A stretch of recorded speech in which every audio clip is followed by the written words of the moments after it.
नमस्कार। ओम आराधना चैनल में आपका हार्दिक स्वागत है। कब है महाशिवरात्रि? आइए जानते हैं शिवरात्रि के बारे में। वीडियो शुरू करने से पहले आप सभी से हाथ जोड़कर निवेदन है, प्लीज चैनल को लाइक, शेयर और सब्सक्राइब करें। इस वर्ष महाशिवरात्रि 1 मार्च मंगलवार को प्रातः 3:16 से प्रारंभ होगी। चतुर्दशी तिथि बुधवार 2 मार्च को प्रातः 10 बजे समाप्त होगी। धार्मिक मान्यताओं के अनुसार महाशिवरात्रि की पूजा 4 चरणों में की जाती है। पूजा के लिए 4 चरणों में शुभ मुहूर्त होते हैं। यह तो आप सभी जानते हैं कि भोलेनाथ जितने शांत हैं, उन्हें गुस्सा भी उतनी ही जल्दी आता है। इतना ही नहीं, भगवान शिव को स्वयं महाकाल कहा जाता है। ऐसे में शिवरात्रि पर पूजा के लिए मुहूर्त का खास महत्व है। महाशिवरात्रि पर शिवलिंग पर सबसे पहले पंचामृत चढ़ाना चाहिए। पंचामृत यानी दूध, गंगाजल, केसर, शहद और जल से बना हुआ मिश्रण।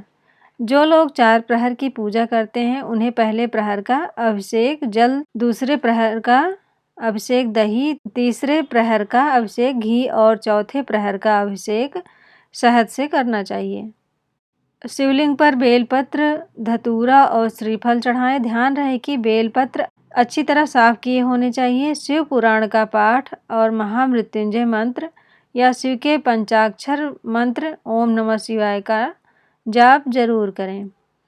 सुविधा अनुसार माला पर भी जप कर सकते हैं। अब आप भगवान शिव की धूप, दीप, फल और फूल आदि से पूजा करें। शिव पूजा करते समय आप शिव पुराण, शिव स्तुति, शिव अष्टक, शिव चालीसा और शिव श्लोक का पाठ करें। 1 मार्च 2022 को महाशिवरात्रि का पर्व मनाया जाएगा। बसंत ऋतु के सुंदर मौसम में फाल्गुन मास के दौरान शिवरात्रि का विशेष व्रत किया जाता है। जब भोले के भक्त सिर्फ उनकी भक्ति में मस्त और लीन रहते हैं।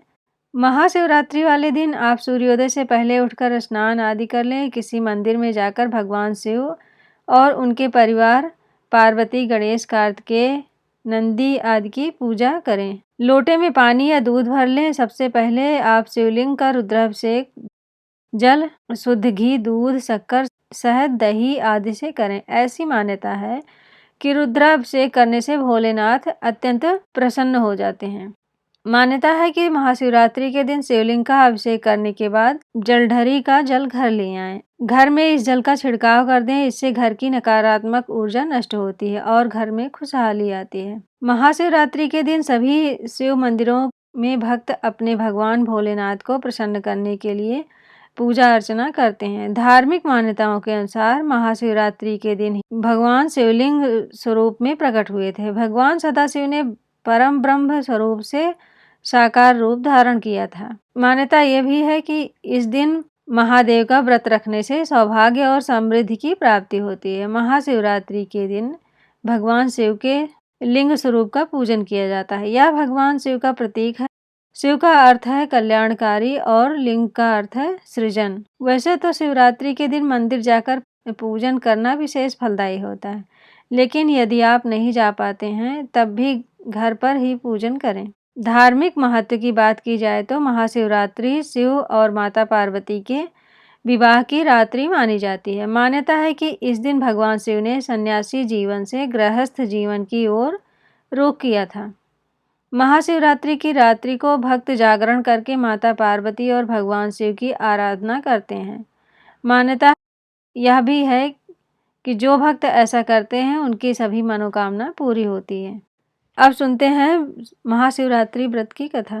प्राचीन समय में एक नृशंस पहेलिया था जो नित्य प्रति अनगिनत निरपराध जीवों को मारकर अपने परिवार का पालन पोषण करता था। एक बार पूरे जंगल में विचरण करने पर भी जब उसे कोई शिकार न मिला तो वह भूख से व्याकुल हुआ एक तालाब के किनारे गया।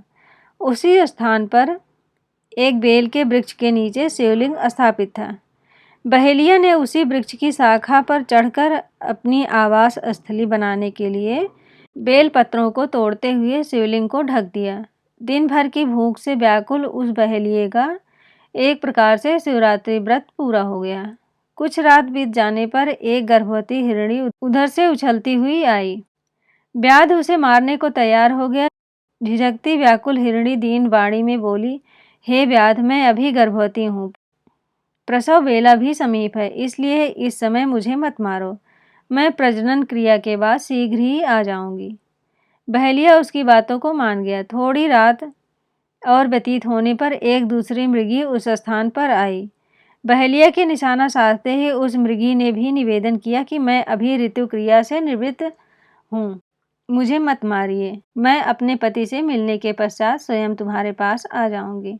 बहेलिया ने उसकी बात को भी स्वीकार कर लिया। रात्रि की तृतीय वेला में एक तीसरी हिरणी छोटे छोटे छानों को लिए उसी जलाशय में पानी पीने के लिए आई। बहेलिया ने उसको भी देखकर धनुष बाण उठा लिया। तब वह हिरणी कातर स्वर में बोली, हे व्याध, मैं इन छानों को हिरण के संरक्षण में कर आऊं तो तब तुम मुझे मार डालना। बहेलिया ने दीन वचनों से प्रभावित होकर उसे भी छोड़ दिया। प्रातःकाल के समय एक मांसल बलवान हिरण उसी सरोवर पर आया। बहेलिया ने पुनः अपने स्वभाव अनुसार सरसंधान करना चाहा। यह क्रिया देखते ही हिरण व्याध से प्रार्थना करने लगा, हे व्याधराज, मुझसे पूर्व आने वाली 3 हिरणियों को तुमने मारा हो तो मुझे भी मारिए, अन्यथा अगर वह तुम्हारे द्वारा छोड़ दी गई हो तो मुझे मिलकर आने पर मारना, मैं भी उनका सहचर हूँ। हिरण की करुणामयी वाणी सुनकर बहेलिया ने रात भर की बीती बात कह सुनाई तथा उसे भी छोड़ दिया। दिन भर उपवास, पूरी रात जागरण तथा शिव प्रतिमा पर बेलपत्र गिरने के कारण बहेलिया में आंतरिक शुचिता आ गई। उसका मन निर्दयता से कोमलता में ऐसा बदल गया कि हिरण परिवार के लौटने पर भी न मारने का निश्चय कर लिया। भगवान शंकर के प्रभाव से उसका मन इतना पवित्र तथा सरल हो गया कि वह पूर्ण अहिंसावादी बन गया। उधर हिरणियों से मिलने के पश्चात हिरण ने बहेलिया के पास आकर अपनी सत्यवादिता का परिचय दिया। उनके सत्याग्रह से प्रभावित होकर व्याध अहिंसा परमो धर्म का पुजारी हो गया। उसकी आंखों में आंसू छलक आए तथा पूर्व कृत कर्मों पर पश्चाताप करने लगा। इस पर स्वर्गलोक से देवताओं ने व्याध की सराहना की तथा भगवान शंकर ने 2 पुष्पक विमान भेजकर बहेलिया तथा मृग परिवार को शिवलोक का अधिकारी बनाया। ओम नमः शिवाय। अगर आप इस चैनल पर नए हैं तो प्लीज़ लाइक, शेयर और सब्सक्राइब करें, जिससे आने वाली वीडियो आपको मिल जाए। धन्यवाद।